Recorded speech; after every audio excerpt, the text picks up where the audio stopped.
Welcome to How I Got Here, hosted by seasoned educator Jeremy Proper. This is a podcast of conversations with his former students discussing their journey from middle school to where they are today. Guests highlight their successes and the life lessons learned along the way. And now let's welcome the host, Welcome to Jeremy How I Got Proper. Here with Mr. Proper. I will be talking to former students who will tell their story of their personal journey from Mr. Proper's class, aka Club 128, to where they are now. Everyone has a different path to get to where they are now, and that path may just be the beginning to where they actually want to be.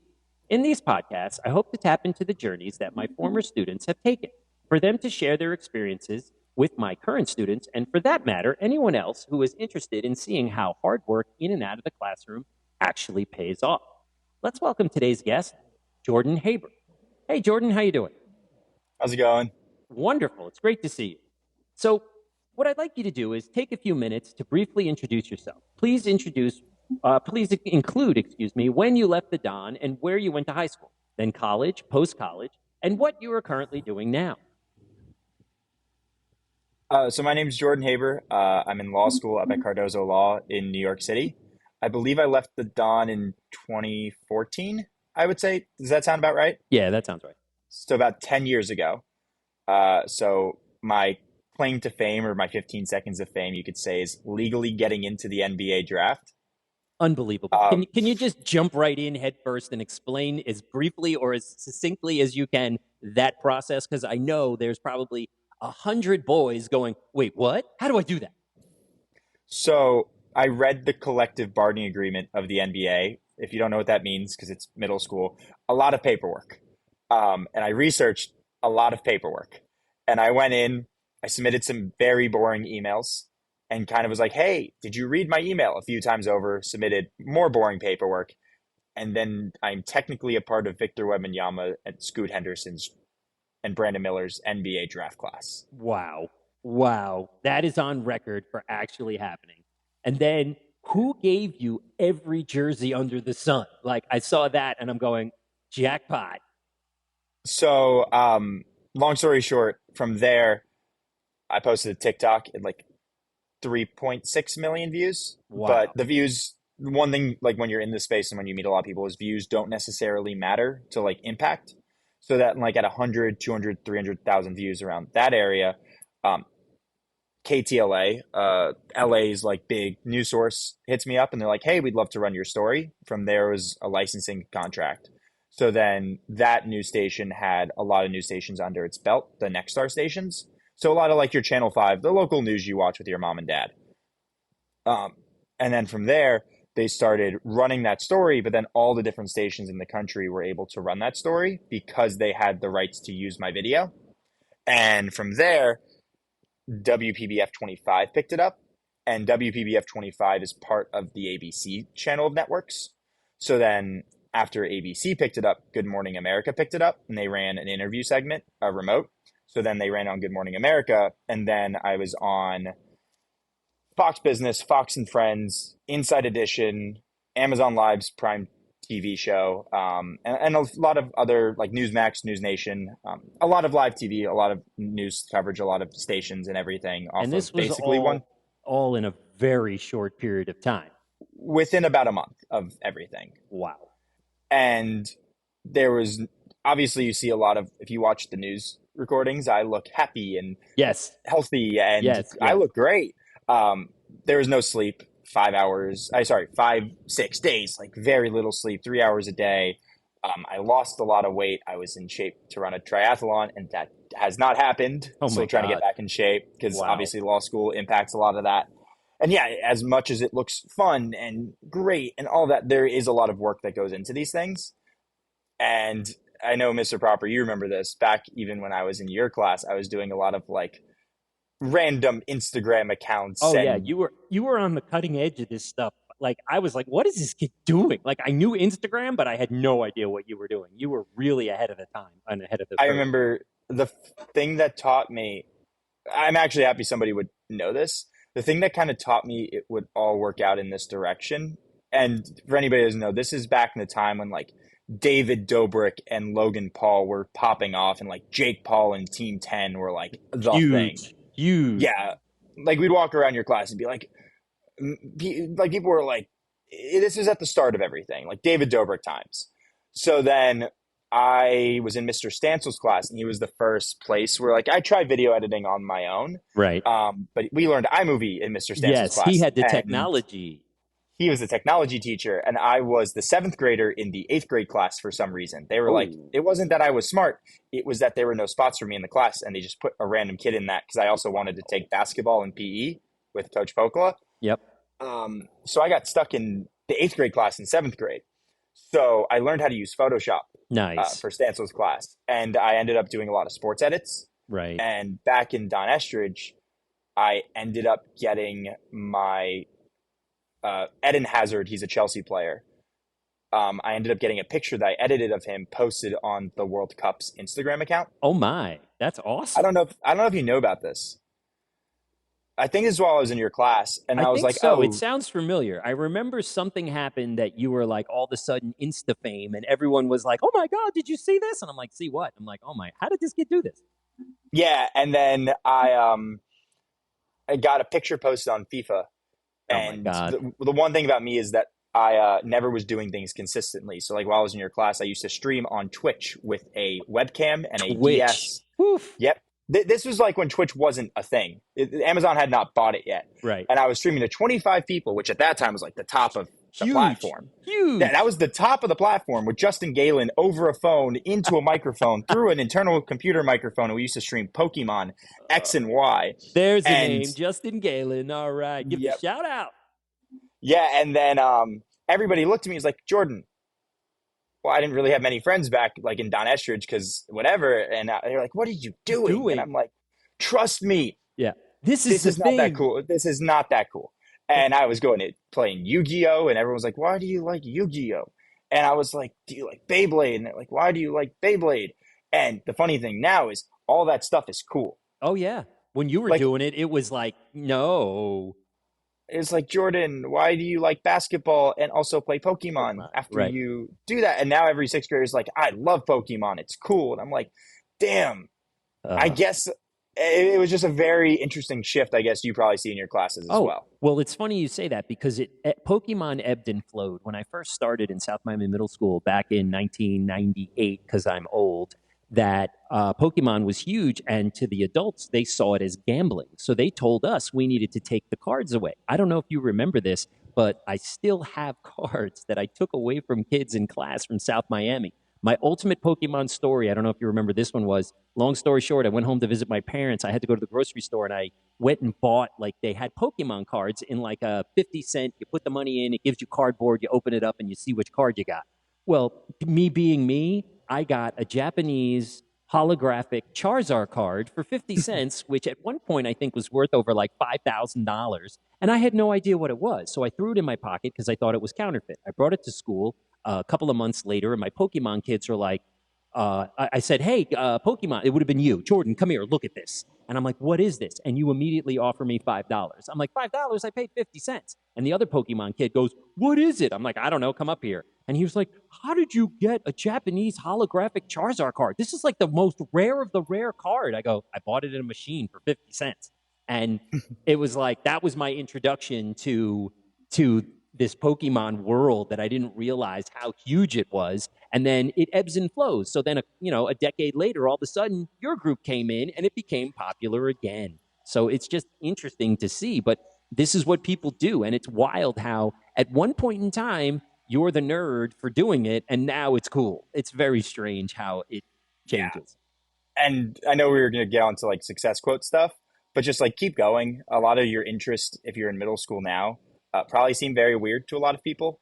The one thing I will see with like a lot of my friends who are super successful now, and not necessarily the ones who got the fancy big Wall Street jobs or fancy jobs that, are pretty normal to get, but a lot of people have carved their own path and done something really interesting, is that they have hobbies, passions, interests, and like they really go for them and just don't let bullies, or not to say haters, but like the kids in class get to them. Haters is perfectly right. You are totally right with that. Don't shy away from that, because there are just people that are put in our path to make your life miserable, and you need to extricate yourself from those situations. Because you remember those in class with me. Oh yeah. Oh yeah, I you got it a lot. But what I totally valued about you, dude, is you just shrugged it off. I have to ask you Thanks. a couple of times. I'm like, dude, are you all right? And you're like, whatever with these people. They don't see the vision. I'm like, dude, I don't see the vision, but it's wrong and they shouldn't treat you that way. And you were like, but you do see the vision. I'm like, I just see a creative kid who has an outlet that nobody right now seems to understand. And here we are 10 years later, and now everyone's wishing they were you. Thanks. And I wish I was some of my friends because they put it together a little bit better at times. And like obviously I'm a late bloomer to like the success of this stuff. Sure. But I always kind of understood it from like a business and like what was going on level. But I remember the one thing I was notorious in your class for. Do you remember it? Uh, what was it? I got snack banned. That's right. You were the first kid to ever get snack banned in my class. You just pushed it beyond the envelope, and I warned you 1,000 times. I'm like, Jordan, one more time. And the kids are like, you've warned him like 25 times. And I go, I like this kid.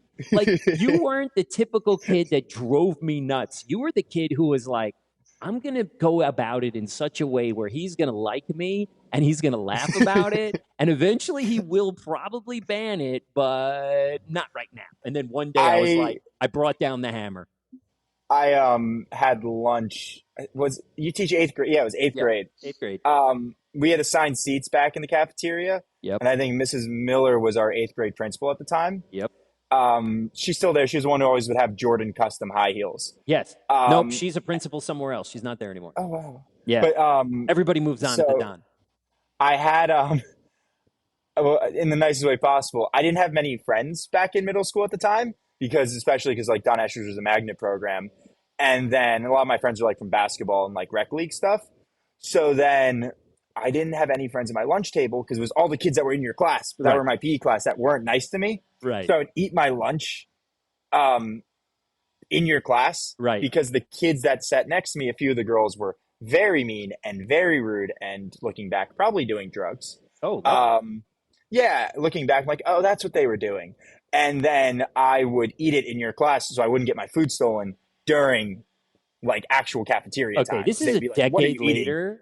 I know that a middle school boy would never confide in his teacher, but looking back on this, now I feel horrible. And I Oh, really, no, it's fine. it's not. And I really wish that I would have known that because I would have been like, that's a really messed up story, Jordan. If you could just gobble down your food.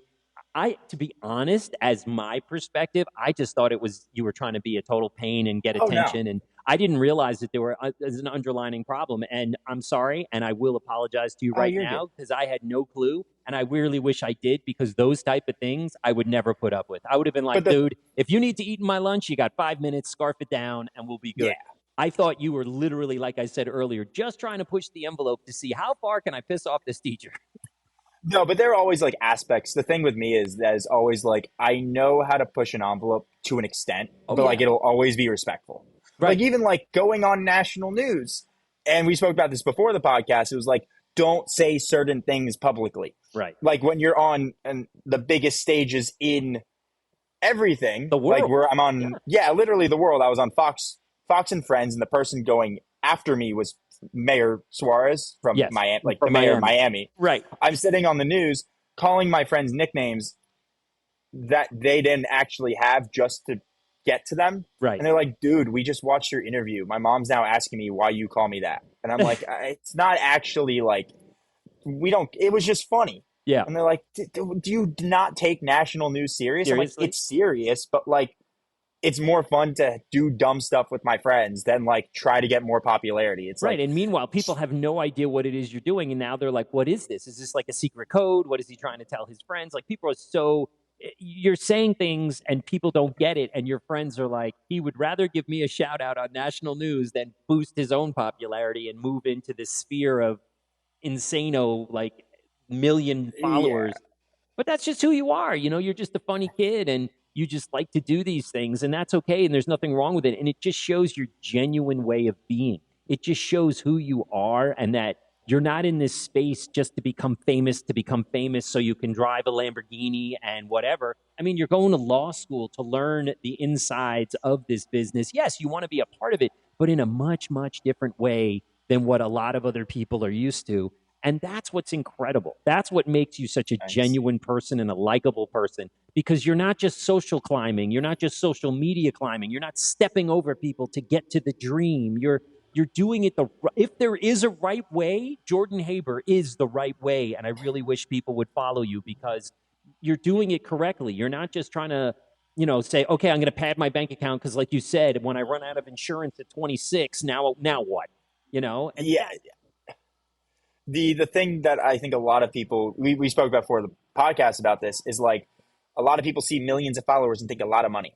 yeah, There are people I know, not personally, but friends of friends, that get 300, 400, 500, 1,000, 200 views a video, making millions.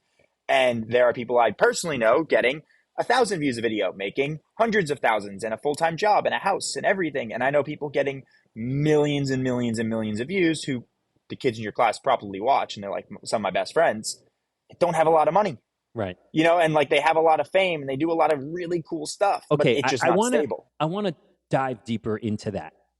Why? Why is this not stable? I want you to explain to these children who think that this is what they're going to do with the rest of their life, but they just don't understand. Do you remember how in The Wizard of Oz, when they're talking about looking behind the curtain and seeing the wizard, and it's this tiny bald guy who's talking into a speaker, and it's like, that's not who I thought he was. That's what you're doing. You're opening behind the curtain, and we're seeing it in a way, and that's why I want you to talk to these kids. I want you to speak the reality for them to understand that just because they have 1 million followers doesn't mean they get $1 for every follower and they're making $1 million. Is it your friends didn't monetize it correctly? Like, what is the nuts and bolts of why one is successful and one isn't, if there is a nut and a bolt? So I actually haven't seen Wizard of Oz. I'm not really good. I'm a big Star Wars guy, but Oh, I get what okay. you're saying. So essentially, like when you look at all of this, there's a lot of different business models to it. Mm-hmm. So a lot of your favorite, I'm talking to middle schoolers here. So a lot of Yes, your of favorite course. YouTubers and TikTokers and a lot of those people, their main source of income and the way they make their money. And it's not about money. This is not about money. You have to do it if you love it. I will say I will not be doing this if I didn't love it, because you can make a lot of money other ways. Like a lot of these people are very smart, but like this is not the easiest get rich quick scheme. Like social media is not that. I mean, it's marketing. That's what it is. So a lot of these YouTubers who you watch that just do YouTube, the way that they make their money and the way that they do stuff is through brand deals. But like you don't actually own the brand. So let's say, I don't know, I'm wearing a Miami Dolphins hat as I speak, right? Right. Let's say the Miami Dolphins are like, hey, Jordan, I'd like to give you, Mr. Proper, throw out a number here, like a dollar amount. $20,000. $20,000, right? We're going to give you $20,000 to post something. Okay, great. And you don't really make a good post, or you do this, you do that. Like you have a one-off brand deal. You just get $20,000 once. That's it. That's it. And that $20,000 for most people is going to go to their editor, is going to go to 20% to the manager who got them that deal. It's going to go to a lot of different people in a lot of different places, and you're only left over with everything you've already paid people. So you're not actually taking home $20,000, No. and What are you left taxes with? do Three, exist. 5 grand at the most, if that? Right. I've done a brand deal for a lot of money. Like when the draft was going on, it was a lot of money. I'm not going to say exactly what No, it that's fine. was. I don't want you to throw out dollar amounts. Yeah. And I ended up with, in my pocket, maybe 30% of it. Wow. And that's because I paid somebody, I paid him well, like Sure. editing fees. Right. I had to buy my flight. I had to buy a 10-day Airbnb in New York City Oof. because I had a job at Lululemon that I quit within one day. Hmm. They literally told me, like, you should not be working here. You're literally on national news and local TV. Like, it's okay. Like, we understand. We get it. Yeah. We get it. I didn't put that part on YouTube, Right. but I can talk about that now because I'm like, oh, whatever. I didn't get my employee discount, which I'm still upset about. Oh my God, that's awful. No, I didn't get the employee discount, but like my entire summer salary for working at Lululemon, I got in one post. Right. If I just worked at Lululemon, I would have gotten 100% of the money I made. Wow. And for the same exact amount of money for one TikTok, I lost 70% of it just because I had to pay for flights. I had to pay for lodging. I had to pay for food. I had to pay for all of this. And then when you realize, oh, that 30%, the money that I actually kept, I'm putting in a bank account to then make more videos. Right. It's like, oh no, Repeat the there's a cycle. lot that goes, it's a vicious cycle where that's why you see a lot of YouTubers sell merch because they can make money off of that. That And they make 100% of the money off of because it's their merchandise. Or it's, a yes. higher And then percent. they make a higher percentage and just another revenue stream because if you look at it, hey, 10% is going to go to the manufacturer. It costs money to buy the t-shirt. It costs money to do this. It costs money to do that. Yeah. Right. Versus there are some people who run business YouTube channels. Yes. You know And what when this you run, sounds a lot like to me? The life of a non-well-known professional athlete like a tennis player, it's a golfer, exactly what it is. where you want to go play at the Masters. You're invited, but you have to pay for your own flight. You have to find your own place to stay. You have to get your own entrance fee. And if you're not in the top 50, you just spent money and didn't make money. And that's what a lot of people don't understand. That unless you're the LeBrons, the Michaels, the Strahans, the people, the names that everybody knows, you're scraping by just to get to the next thing and hoping you're getting a top 10 finish. And all of a sudden now you finally get paid. 100%. And if you look at it, the people who make the most money in this are the people who genuinely love it and don't care about the money. It's the stupidest thing, and like you just genuinely understand that. Wow. Like when you're starting, it's like the people who genuinely love this, they don't care about the money. They just love it. Doing it, right. They absolutely love doing it. Well, I'm glad you put that in the universe because that's my podcast. I generally love doing this, make absolutely no money from it. And it's funny because kids constantly ask me before they actually listen to the podcast, do you make money from the podcast? I'm like, you obviously haven't listened. No, it's just an interview. I have no commercials. I'm not paying. I'm not having anybody put anything on. This is for you. You know, these are the students that were you 5, 10, 15, 20, 30 years ago. And for everyone asking, oh, Jordan, you go on my Instagram. It's like, wow, he was on this news station. And it looks really impressive. My Instagram looks extremely impressive. I've looked. It looks so impressive. And the check mark is real because I'll get on that in a second. As impressive as my Instagram may seem to be, I am still struggling to get grades in law school and trying to get good grades and trying to get this or trying to get that. Like, trust me, like Don Estridge it was a very hard school. Like I can tell you teachers who made life much harder than it needed to be at school because like, you know, it's middle school. It's Don Estridge. You're at a great school, but like those things really do add up. Like you can skip a homework assignment to like go have fun. Like you're in middle school. It's okay. But like, it's okay. I know you don't like me saying that, but it's okay. No, I'm fine with it. No, the kids take it way too seriously. And before you know it, they're 23 years old on my podcast. Like, come on, you need to enjoy your life. That is me right now. Like I am 23 years old on the podcast. I never skipped a homework assignment. My mom made sure of it. Right. And like as great as law school is and this and that, it's like enjoy, take a break, like do the things you genuinely love because you see so many of these people, like they have 1,000 followers, 2,000 followers, and they're getting invited out by Star Wars, by Ubisoft, by Marvel to just cover something because, wow, you make really good stuff because all it takes is not 1 million, 10 million, 20 million followers. All it takes is some random intern at a company to be like, I like this guy. I want to hang out with him. Yep. It's literally all it is. It sounds so stupid, but it's like, no, it's reality. It's not stupid. It's the reality of today. If you were to tell me that 20 years ago, I'd be like, dude, you're so full of it. What are you talking about? But today, it's just somebody likes your thing and that's it because they're just streaming constantly. They're looking for the next big thing. They're looking for anything of whatever's out there. Like I said, I have analytics for the podcast and I don't know anybody in Uruguay, but somebody in Uruguay has listened to my podcast. So I'm like, this is insane. Like I love the analytics. That's like the thing that I find so cool. But I don't love analytics to be like, I got 1 million views. Right. I love the analytics because I have friends who have taught me them over the years and I've been able to understand them. And I'm like, oh, people just didn't like this. I didn't do the right thing here. I didn't do this here. Like I have a few of my friends who are full-time YouTubers, right? Yeah. And they're trying to pay their rent. Right. And which is they are full-time YouTubers. They have silver play buttons and they have over 100,000 followers and they don't have a brand reaching out to them. Wow. You know, there's a lot of people like that. Yeah. And they're like, hey, why does this go? And I go, okay, here's the data. This is what Right. is the understanding behind that. And you always You have to got to learn understand the how to use why. it. Yeah, yeah, yeah. You have to understand the why in everything, I would Hmm. say.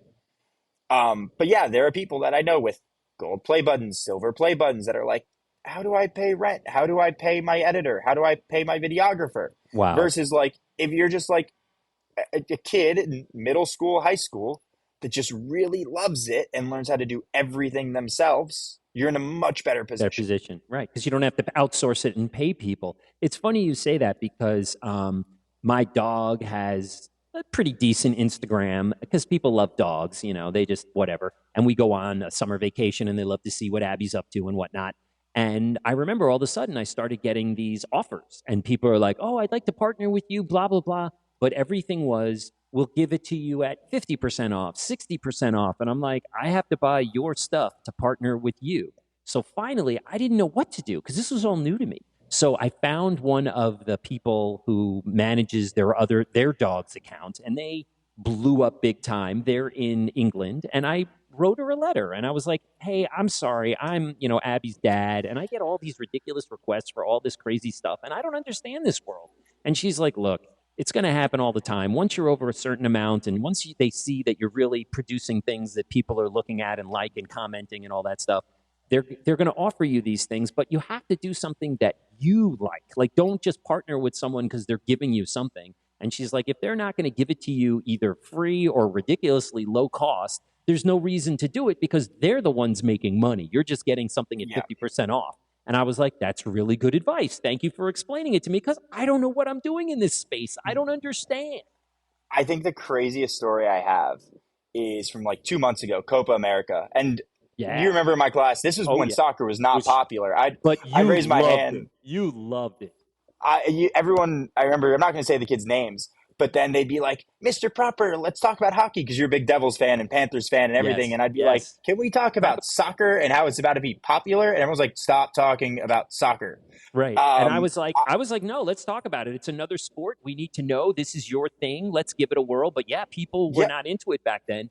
For me, one of the greatest experiences soccer wise was I was in France, standing on the Eiffel Tower, looking at the largest screen I've ever seen. And it was France versus, let's just go with Italy. I don't remember, in the World Cup. And I'm in France on the Eiffel Tower watching France play on the biggest screen ever. And I was like, there's something to this soccer thing. Like, this is going to yeah. happen. This is going to happen.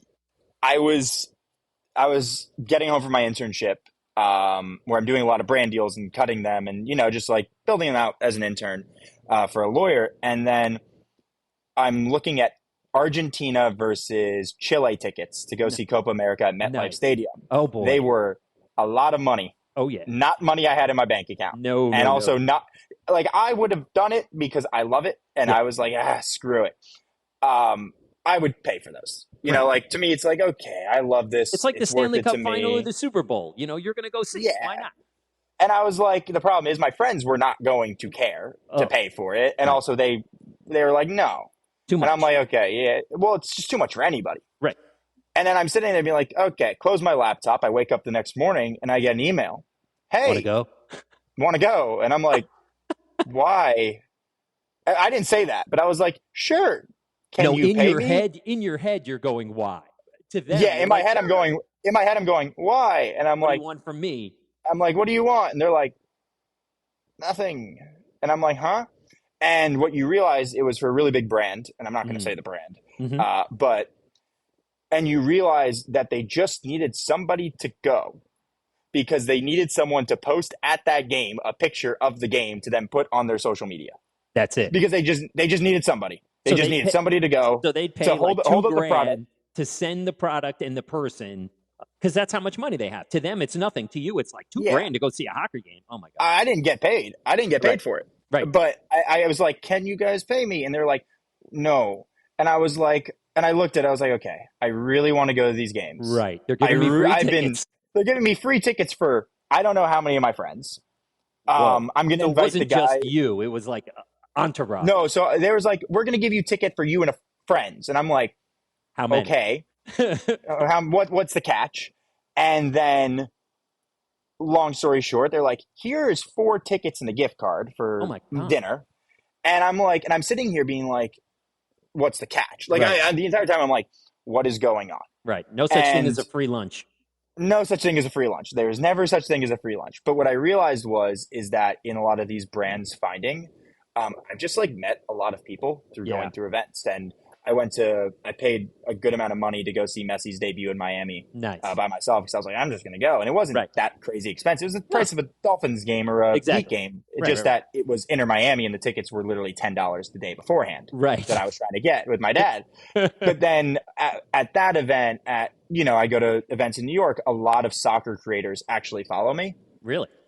Yeah, they're people I know, Nice. like just people I've met throughout the years, and Okay. they'll be like, "Hey, how do I title this video? How do I do this?" And then I'm like, "Oh, right, I do have 130,000 followers on TikTok." Right. Right. So then there was a vetting mechanism of this guy is good. This guy has traditional media on him. Like he's shown that he can work with people. Right. And then all they needed was one story.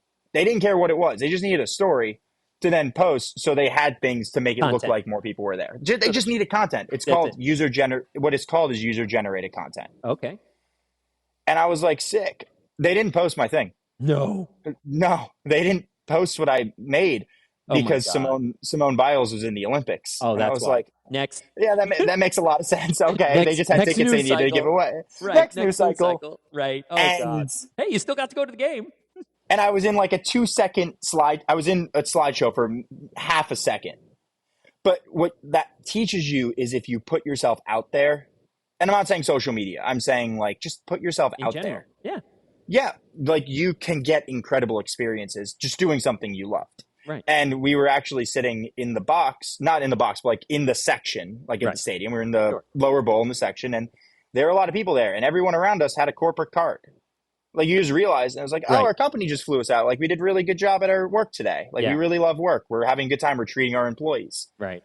And I'm like, oh, got it. Like if you do really cool things and genuinely love what you do, things like me talking in your class about Messi will end up, you'll just go see Messi. Turning into a job.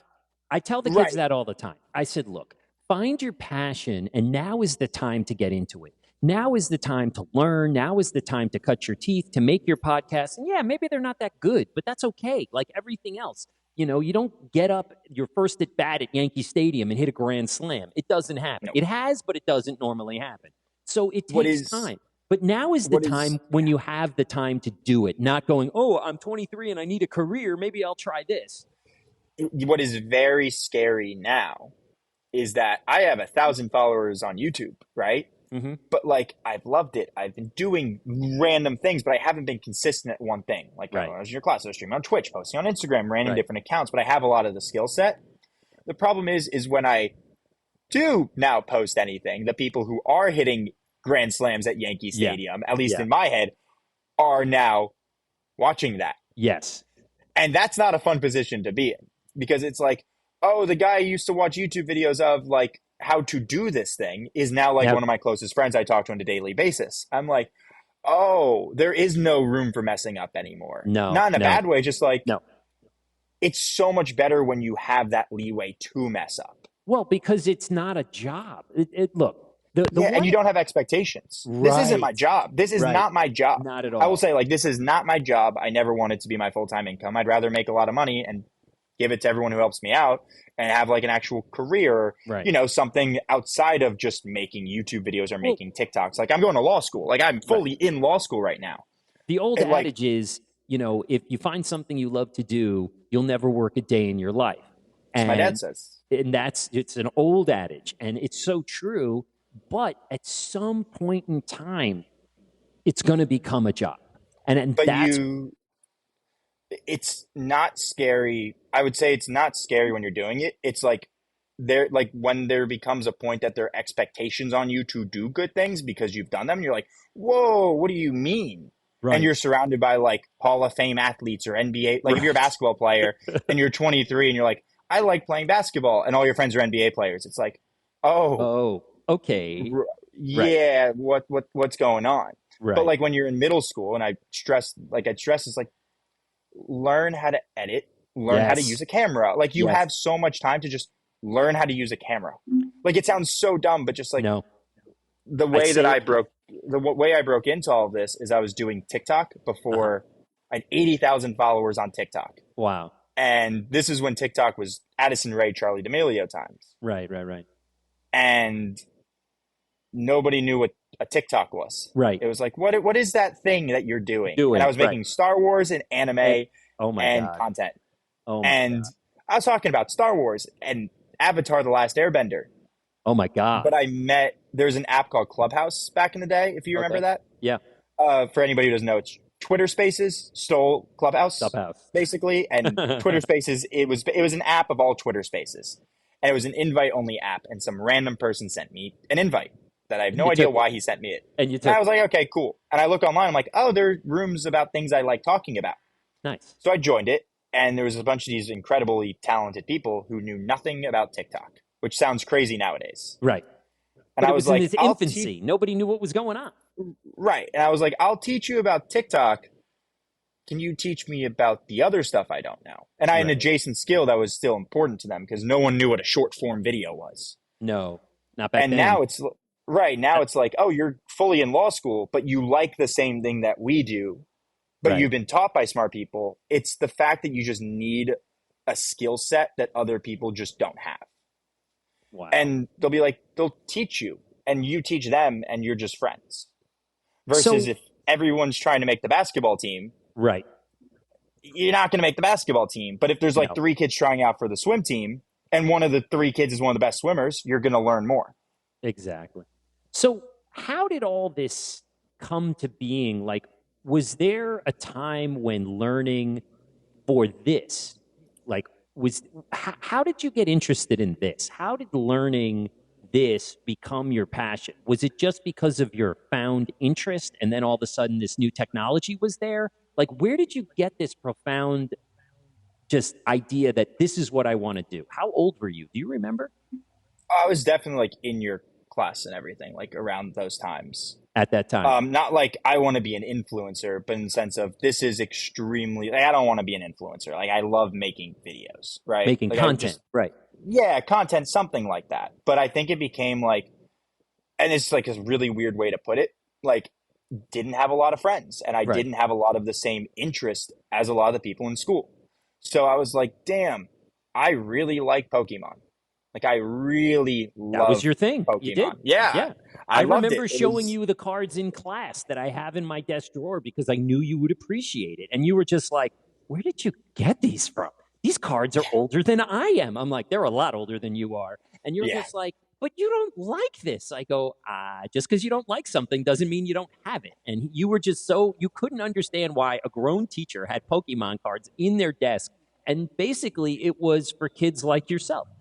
That's what they were interested in. Because when I got the Pokemon cards, every kid was into Pokemon. And then it seemed like it kind of waned. And then you showed up and you were like, instead of bringing sexy back, you brought Pokemon back. And you were just like, I'm doing it. And I was like, I don't know what this is all about, but this kid digs it, and give him his 5 minutes. And that's what I'm all about. I find that kid that needs to get up in front of the class, whether it's comedy, whether it's intelligence, whether it's sports, whatever it is, and just give them their rope and lean and just go ahead, lean right in, do whatever it is that makes you happy.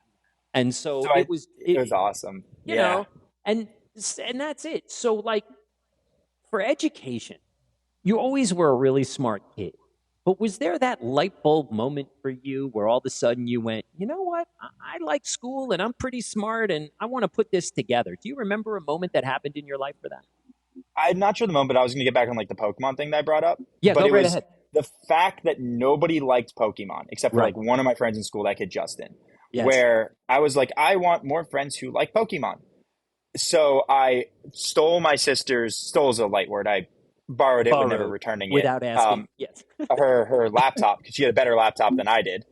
And I was already doing like weird NBA edits that never worked and like Pokemon pixel art on my netbook, which is like a tiny computer that could barely run. Right. Oh, but I stole her better computer. Yeah. Because the younger siblings always get the nicer things. Always. Not in a bad way. Just the fact that like the next thing comes out and then 2 years later it's just going to be nicer. It's just better. It's already nicer. What is it? Moore's law? Technology increases every like 5 years. So I stole her laptop and downloaded what is now OBS, but it was a software called XSplit back at the time, Oh and my. I streamed Pokemon X and Y. I'm dating myself here. Wow. You are. I mean, which is crazy to say that, but not whatever. But I was streaming Pokemon, and I was actually selling Pokemon while I was in your class online Right. for $1 a piece, and You made were like, selling Pokemon when other kids were selling sneakers. yeah. I mean, I was selling not even the cards, like Pokemon in the game that were competitive, that I hacked the game with a Oh common my. hack to duplicate them, and was making like $1, $1, $1, $1, Wow. $1, so I Wow. could buy another Pokemon game. Oh my God. Wow. That's incredible. Oh my But God. like, but I didn't, I still like, but I think when I knew I was going to law school, my dad was like, my dad looked at me, he was like, "What are you doing?" Like, it was peak COVID. He was like, "Look at every single, I recommend this to any kid in middle school. Look at every single job you wanted, right?" And I was like, "Okay, I'm going to go look at Lucasfilm." Like, let me go look at Lucasfilm. Star Wars. Yep. I was like, I'm not going to look at Marvel, just Lucasfilm. And my dad said, look at every single job you would want, not the entry level job, but in 10 Right. years, 20, 30, Right. 40, 50 years from now. Real And adult job. Right. yeah. And I was like, okay, let me go look at every executive position on Star Wars because I want to help make Star Wars one day. And they all said JD. Every job I clicked on, they said Juris Doctorate, which is That's a law a lawyer degree. for those people that don't understand. Right. And I went, oh, these jobs don't sound like a lawyer job. No, but you And need a it said, lawyer credential to do it. right. And I was like, oh, it says JD Advantage, which means you don't need the JD, but like they're not hiring someone who's not a lawyer. Right. And I looked at every job in the NBA, the MLS, Same thing. Star Wars. I mean, pretty normal person, like same person I was back in your class. And I was like, oh, they all say I need a law degree. And I looked at every job I didn't want, and they didn't need a law degree. So I was like, oh, gonna have to do the thing. Yeah, it's funny you say that because this summer, I was talking to a friend of mine out in Colorado. They actually live in Florida. It's very strange. They live in Miami, but their daughter lives in LA, and it's the same thing. She went to law school, and now she works in TV and film. And it was the same thing. Without this law degree, she wasn't going to break into the industry. So I have a firsthand account of exactly what you're talking about. And it's funny because it's just, I used to say this a long time ago about just a regular college degree.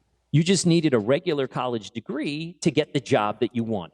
Now you need a master's or, like you said, a law degree in able to do whatever job it is that you want. So that's a really big, huge piece of advice for these young kids to look in the future of what jobs you think you want and then what qualifications do you need to have. And then the funniest thing is for me, I think the light bulb moment was I was laying in bed and I was just like minding. I was a sophomore, and this is when I was like posting 6 TikToks a day, and there was no money in it. There were no brands. I was getting like 5, 6, 7 million views a month.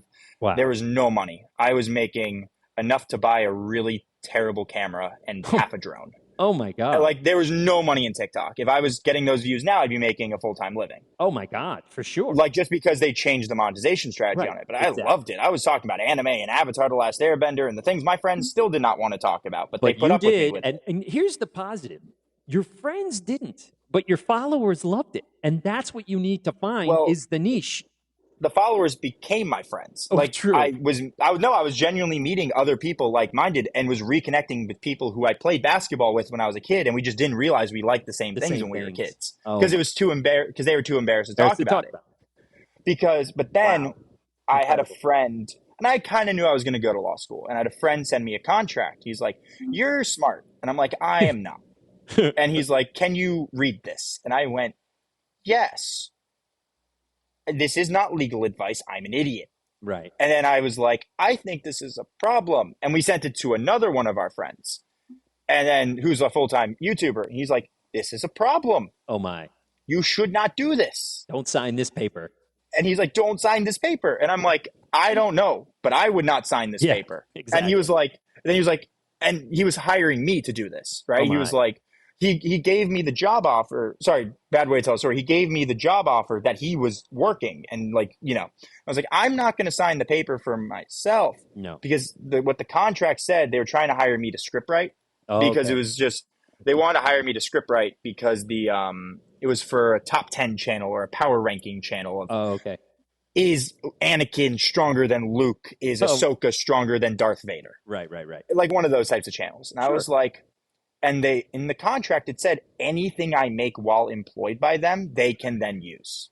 And Wow. I went, so I'm now making Content that I don't content for own. myself that I That I, don't know. Like I own, like I made the videos. right. I was making videos that were getting a lot of views about Avatar: The Last Airbender. They were getting like 1 million to 500,000 to 1 million views. Wow. And you want me to write about Avatar, but then because of this contract, if I make stuff, you can then take it, and they're like, yes, because you're employed by us. And I'm like, No.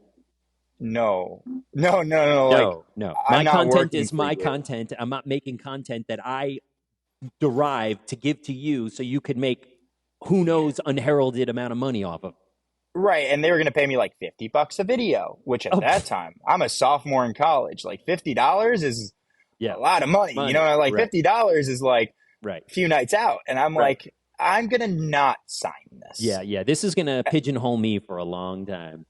Well, it wasn't going to do anything to me, but it was like the fact that I was like, not a good idea. And I was like, oh, got it. And I started realizing over time, like a lot of people I knew were just asking me very high level questions about really mundane stuff. And I was like, I don't know the answer to this, but I would really like to know To the know. answer to this. Yes. Now that you Like I asked the would, question, I'd like to know. yeah. And then I ended up writing a very long research paper at the end of college. And I had a professor, I TA'd from Professor Emerson, one of my favorite teachers of all time.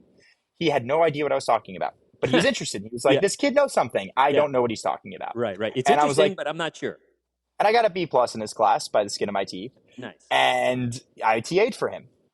And after like 2 semesters, I'm like, can I write a research paper instead of like explaining this all to you? Right. It'd And make he went, more yeah, sense. sure. Yeah, just put it down on paper. Yeah. So and I wrote a reading is your thing. was it, oh no, yeah, like for him His. reading his His. thing, yeah, and I'm talking is my thing. Yeah. So then I wrote like a long research paper on like YouTube versus Twitch, DMCA, and Oh my copyright God. strikes and all of that, which is Wow. not fun No. to most people. It's not fun. No, no, no. I still fully don't understand it. But then I was like, oh, right. And then through all this, you end up meeting people who are in charge of a lot of stuff, and you don't realize they're in charge of a lot of stuff Right. because they're just nice people and they're just talking to you about cool stories. And you're like, oh, you're important.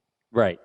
And you learn a lot through that. Just like Sure. people who, and the people who you are like, can I have information? We'll never get, like, they No. don't want to deal. No, Like, they don't. You're Not at all. nothing. But like the people who you just happen to meet out on the street or in a bar or, you know, and you talk about the things that you like, it's like you learn so much more from that. For sure. Like the amount of times I've been out in New York City, middle schoolers, don't worry about this. This will happen eventually. But like if you want to play basketball, right? And you just go to the local rec league or you go to the local park. Right. You could be playing against some random guy who is in the NBA. NBA, That right. happened to me. You're Like, not when I showing was- up at Rucker Park, but you're showing up at other parks. Yeah, I was at like a summer camp type thing when I was in high school. I did not make any of my high school teams. I should have. We'll die Yeah. on that hill, but I did not make it. You tried. And I didn't. And I go in, I walk into this random court. I'm like, hey, can I play? And they're like, we have 9 players. We need another one. One more. Right. And I'm like, why do you? And I'm at the end of the game, I'm like, why are you wearing Golden State pants or San Antonio Spurs pants? He's like, I play for the team. I'm like, oh. Do you remember Like, Josh? there's- Did you remember Josh Minot?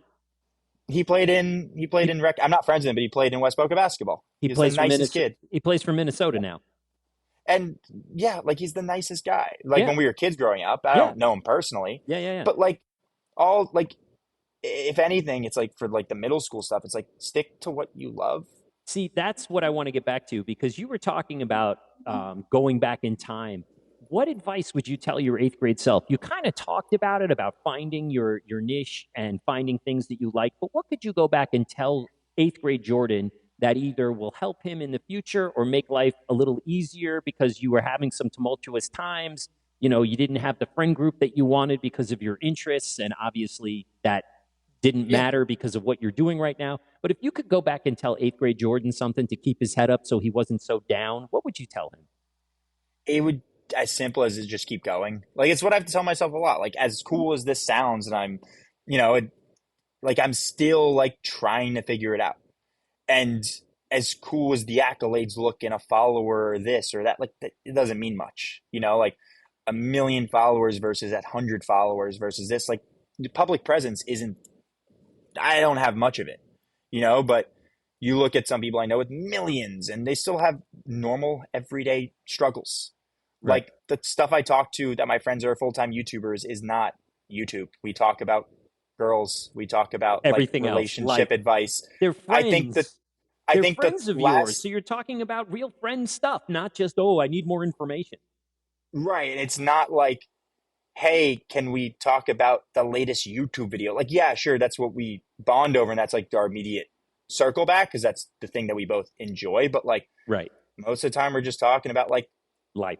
girls and family and life and flights getting delayed and random stuff like that and dumb, stupid, trivial stuff. But like, if you stick with your interest, you'll find those people. Oh, And without a also, doubt. like, go like in middle school, like, I liked Yu-Gi-Oh. Like, I was Uh, like, hey, Dad, I was very lucky. My parents are the best, but it's like, can you take me to a card shop? right. He took me to the card shop where the older people swindled me out of trades for all of my cards because I didn't realize the shiny You, card was not better than the not so shiny card. yes, yes, yes. Yeah. I learned You that don't the let, hard way too. yeah. But like, that was where I met the person that's like, hey, you can stream games. So like, as What? long as I was like, whoa, you can play video games online and people will Well, talk to me about the game I like. and watch you And it play sounds, and get your advice? Oh my God. but it's like, those are my interests. Right, And right. weirdly enough, it led me to law school because you just end up meeting so many of these people. And it's like, I would like to learn more about that. And it Now, hasn't paid off yet, right. but No, like, but it it's will. going to pay It's off. going to. It's going to. So, what was Jordan me time? So, like, when you're removed from all of this, what is your thing? Like, what was the thing that you were like, okay, I've done all this social, I've blown up, it's happening. How did you detract or just get away from that and get back into like a normal headspace so you're not just like, oh man, I lost 5,000 followers today or whatever? Were you out there on the basketball court just taking free throws? Like, what was it that Jordan did for his me time where he was like, all right, I just want to forget about all this stuff? That stuff was my me time, if that makes any Ah, sense. that is, So no, that like, makes perfect sense. Of course. yeah, like growing up, that was my me time.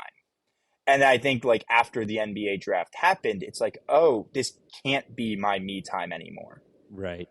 And it's a weird flip that I think happens to a lot of people I know. And it's not like social media and being a crazy influencer type, but like any job, like any of my friends who got their dream job. Right. I'm not going to dox one of my friends, but No, and say where they work. no, of course. But I have a friend she's one of the most impressive people I know. I mean, I think she is one of the smartest, nicest, best people I know. And she was like, I want this job. I want this. I'm going to work for this. And she got it. I mean, she got every ounce of everything she's ever wanted. Right. Mm-hmm. And I'm so damn proud of her for it. Nice. Like, I'm so proud of her. I tell her all the time.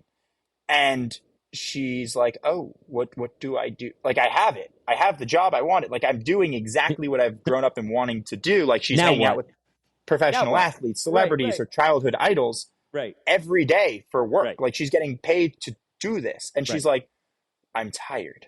right. I'm doing the thing, but like, I don't wait. Sleep. The thing that was my me time is Yeah. now not my me time. Right. And that That's is the the hard. interesting That's the hard transition. transition. You took the words right out of my mouth.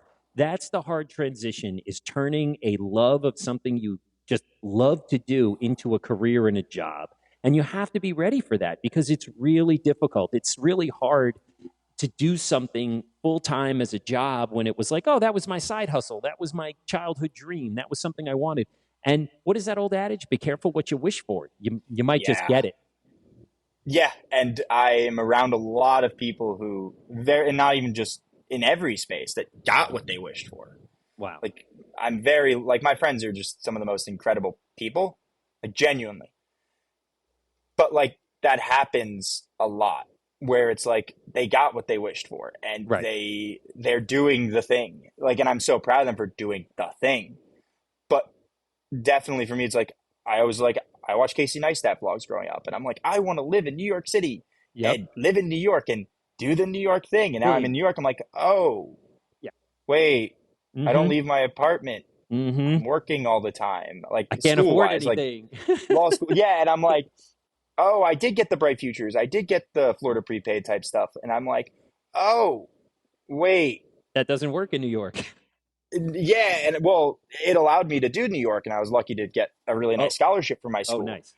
Like I was able to get scholarship and I worked Okay. to get to that point where I was Right. able to do this. And now I'm in New York. I'm like, oh, right. The dream has been, I'm living it. Yeah, it's accomplished. It's happening. Yeah. I'm like, oh, I'll save a few words because they're it's for middle schoolers, the podcast, but I'm like, Yeah. but that happens to that happens to a lot of people. Well, And I you tell look that to around, people all the time. I grew up 10 minutes from New York City, and I've been going to New York City since I was like 12 years old, unaccompanied by an adult. You can imagine how scary New York City in 1982 was.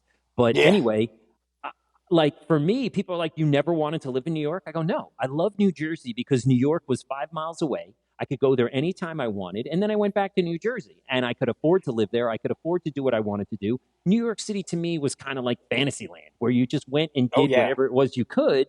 But then I got to go back home to reality. And a lot of my friends after college, before medical school or law school or whatever, they wanted to live in New York. And I was like, it just isn't something I want to do. But you have to have the experience if you've never had it before. 100%. And I come back home to Boca because I'm recording this in Boca because I'm on a break from internship in school. And I'm like, wow, I didn't take advantage of the beach enough. And like I the little forgot. things like that. I'm Yep. like, whoa, like I haven't even driven to like the beach yet. And I'm like, I forget what it's like to drive a car because I love driving cars, you know? Yep. And I'm like, and I've had the same car since literally it's been my family since middle school. It's my dad's old car and I still have it. And I'm like, wow, the little things about Boca you just don't get back. And like to go to Don Estridge or I went to Spanish River or any of the middle schools or high schools in the area, it's like, enjoy it. Like everything will wait. Just like, just keep getting skills and experiences. And it sounds so dumb, but just like think about what you want. If you want to be if you want to be if you don't make the basketball team, like the one thing I would say is like when I was in high school, I didn't make the basketball team my freshman or my sophomore year, right? And a kid went up to me, he's like, you need your 2 PE credits. And I went, boy. yes, I do. Oh no. He's like, you need, and I had I didn't want to take one of the classes. Right. And he was like, join the water polo team. And you're like, what? And I'm like, okay. And I played 2 years of water polo. We won 1 game a season, but it was so much fun. And like, I wish I took production because one of my really good friends from college did the TV production at River, and he was so much better at everything than me when it comes to editing and videos. Yep. But it wasn't an honors class. It was a regular class. There you no go. No one cares. No one cares. No. No one cares what college. No one cares what college you went to a year after college or 2 years after college. No. No one. I mean, people care what law school you go to, but like, people don't ask. They're like, you're a good person. You're in law school. Great. Lawyers care what law school you went to, it seems like. Yes. You know, it's like I went to a teacher's college in Western Pennsylvania. People weren't questioning where I went to college, and I've had a 27-year career of teaching.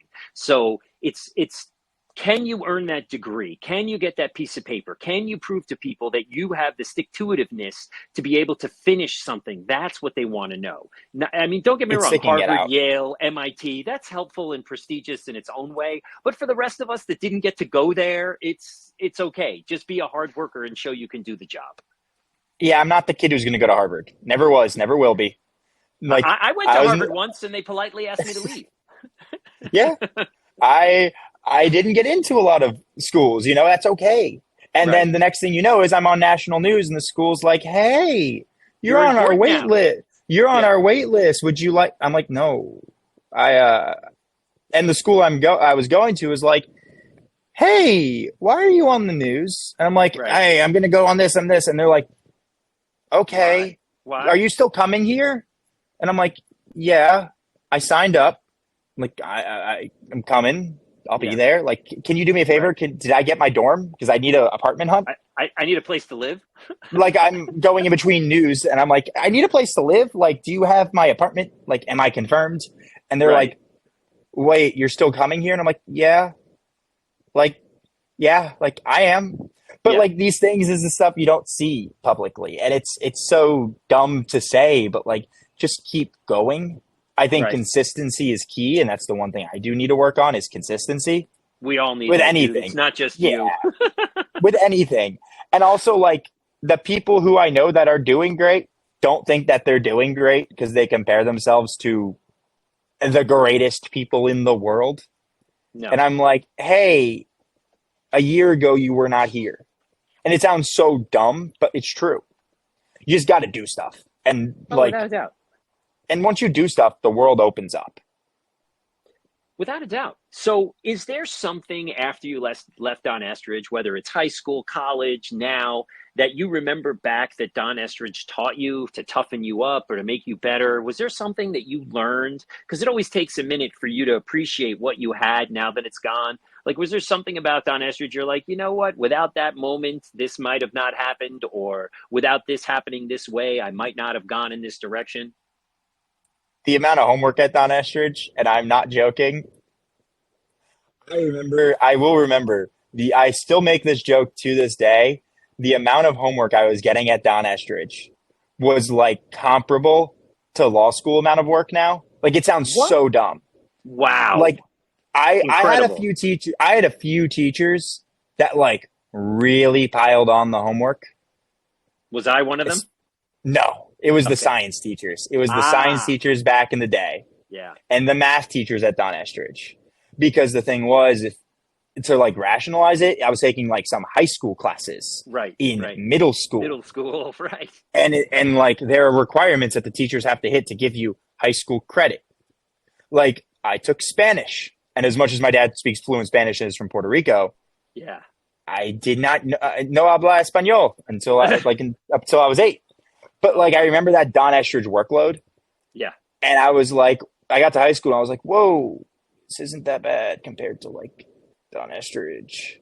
And that's what And I like tell people. Like we overdo. So when you get to high school and it's really counting, you have a number, you have a class rank, you have all these grades, you're aspiring to go to these colleges, that's what kicks a lot of kids in the pants because they're like, there you know was what?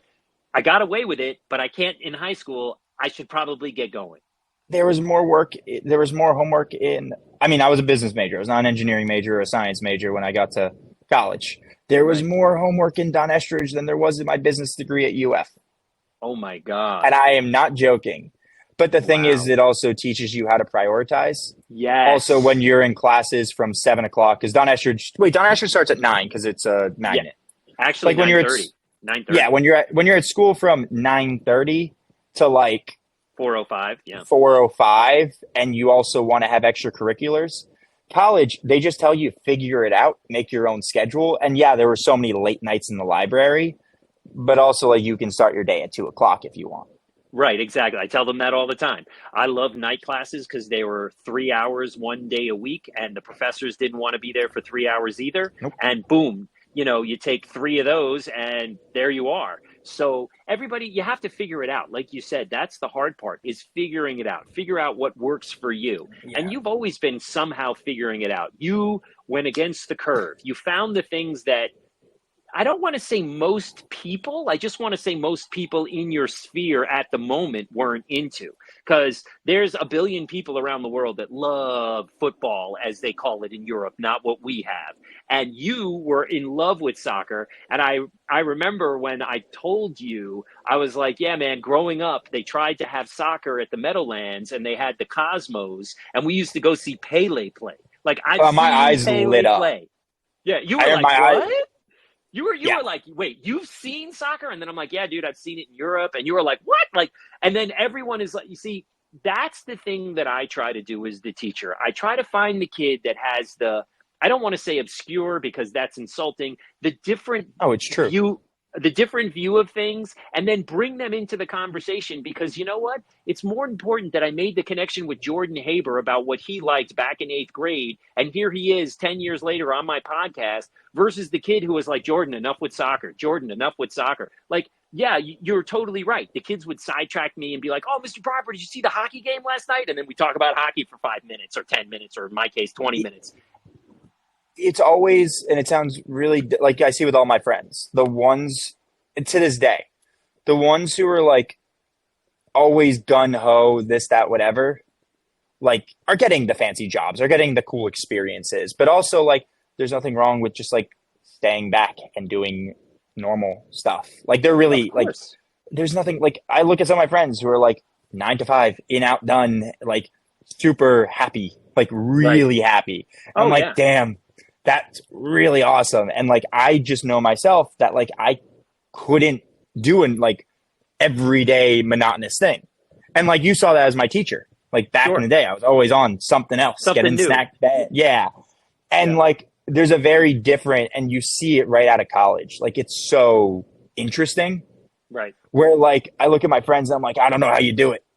And then they look at me like, I don't know how you do it. And like, those are the people. Those are the people you want to be around.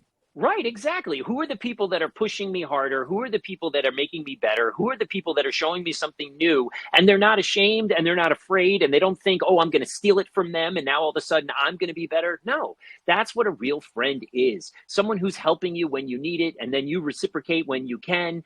And that's what's amazing, that you found this niche, that you found this thing that you love, and it's turned into whatever it is that you wanted it to become. And it hasn't engulfed you. You haven't become, like you said, one of these gigantic influencers where, you know, it's all about the money, you're flashing the Lambo. I mean, like you said, you're still in Boca at your parents' house. I mean, you're living it the way you want it. I find it funny because I had a bunch of like the brand deal from Fanatics. I got every jersey from every team with my name on it. And they're like, oh my God, are you going to try to like make this a full-time career? And I'm like, I am like in law school. Right. Like I'm going to law school. I want to become a lawyer. I'm not putting that on hold to do whatever you think this is. Right. And then they, I was in like Gary V's VaynerMedia is the ad agency who runs everything. And I'm like, I remember I got out of law school one day and the guy hit me up. He's like, hey, come by the office. We're going to record a mini podcast. I go into the office and I'm like, cool. What are we going to like? Can we talk about cool stuff? And he's like, in, out, done. And I'm like, oh, I could have been doing my readings during this time. And I haven't uploaded a video or worked on a video in so long. And I'm like, that's all I like. I wish I could. I wish I could.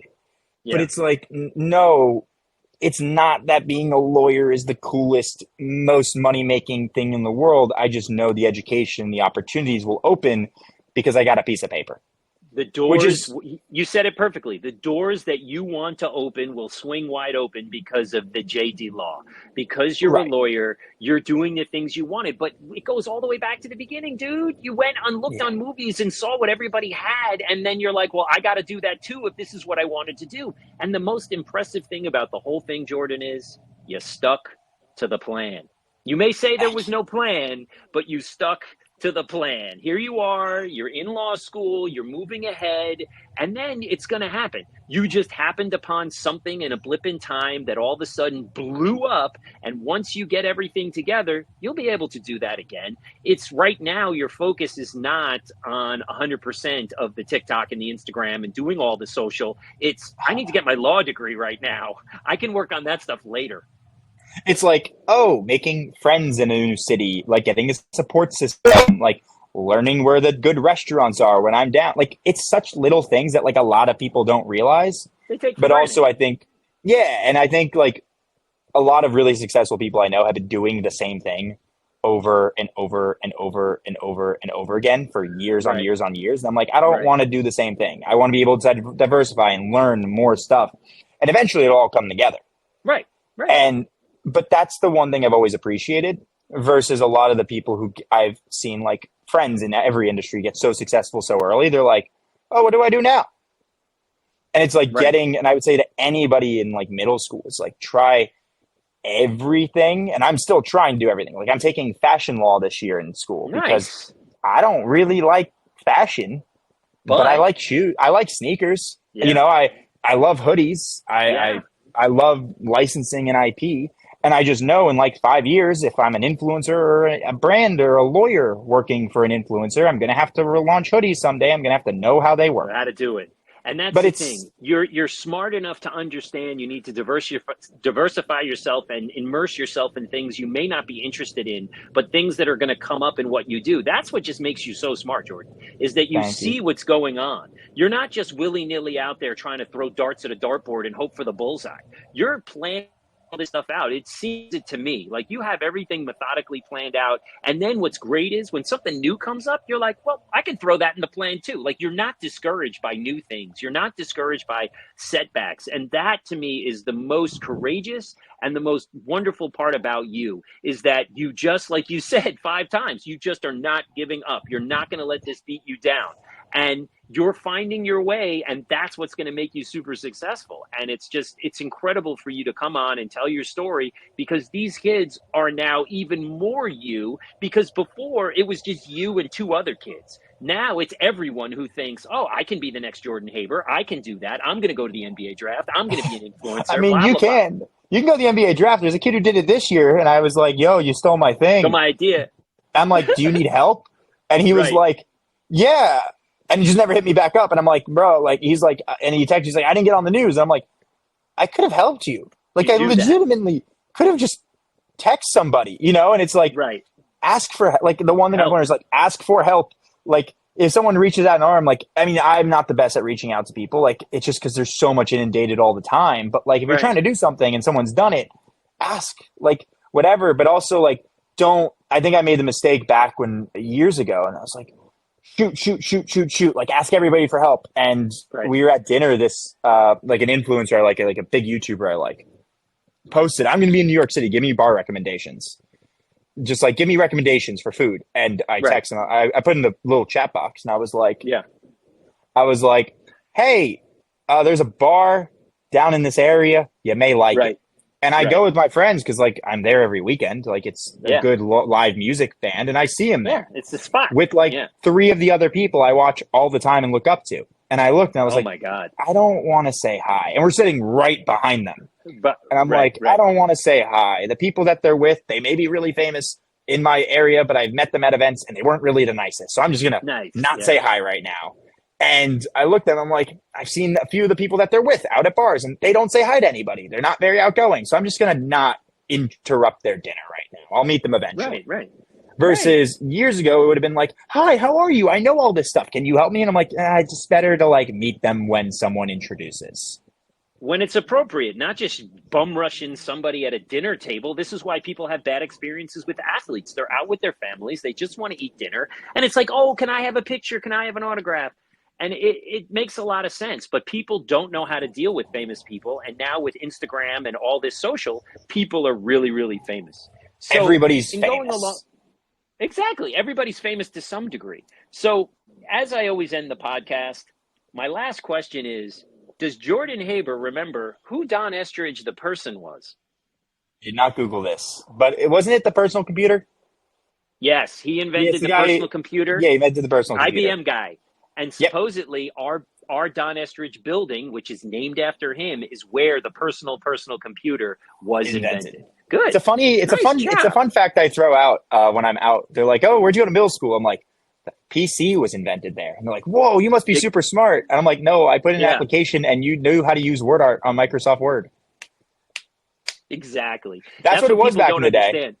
Oh yeah. I love to mess with my engineer friends. Who's Don Estridge? And they're like, oh my God, why do I know that name? I'm like, without him, you wouldn't have a job.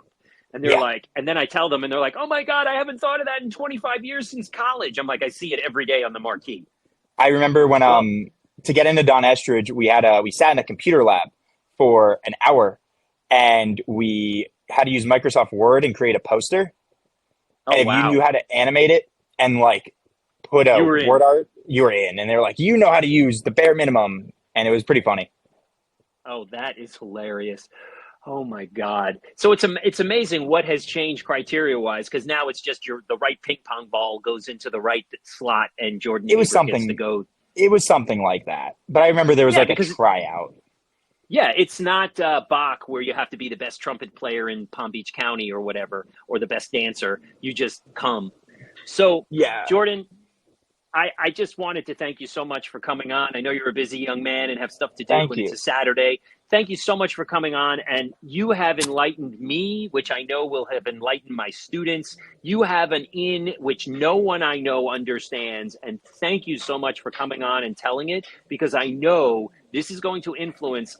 You are an influencer. You are going to No. influence. Yes, you are. A lot of these kids, because some of them may drop out because it's too hard for them. And some of them are going to be motivated by the fact going, that kid was sitting in my chair and he's doing this now. So again, coming on my little podcast and telling me your story and telling everybody your story, I cannot thank you enough, because I know there's tons of kids out there who are going to listen to this year and go, if he can do it, I can do it too. If any of the middle schoolers want to reach out, just like DM me on Instagram. It's at @J_Haber.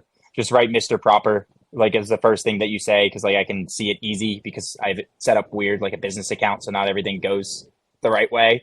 But just DM me, like if you need anything, ask any questions you want. And like I'll always be able to answer. This is what I'm talking about, bro. Like you're offering your help to people you don't even know to get them going in the direction that you've already gone. That in itself says what kind of wonderful person you are. And again, I can't thank you enough for coming on and talking about it. And then that offer to my students and anyone listening is unbelievable. Thank you so much. And I really appreciate you coming on. I appreciate your time. Thank you for listening to How I Got Here podcast with Mr. Proper. Music provided by Miss Mata. Thank you to Patty Fernandez for the introduction. Thank you to Seth Proper for logistics and behind-the-scenes production. Join us next time for another episode of How I Got Here and more stories of former students and their journey.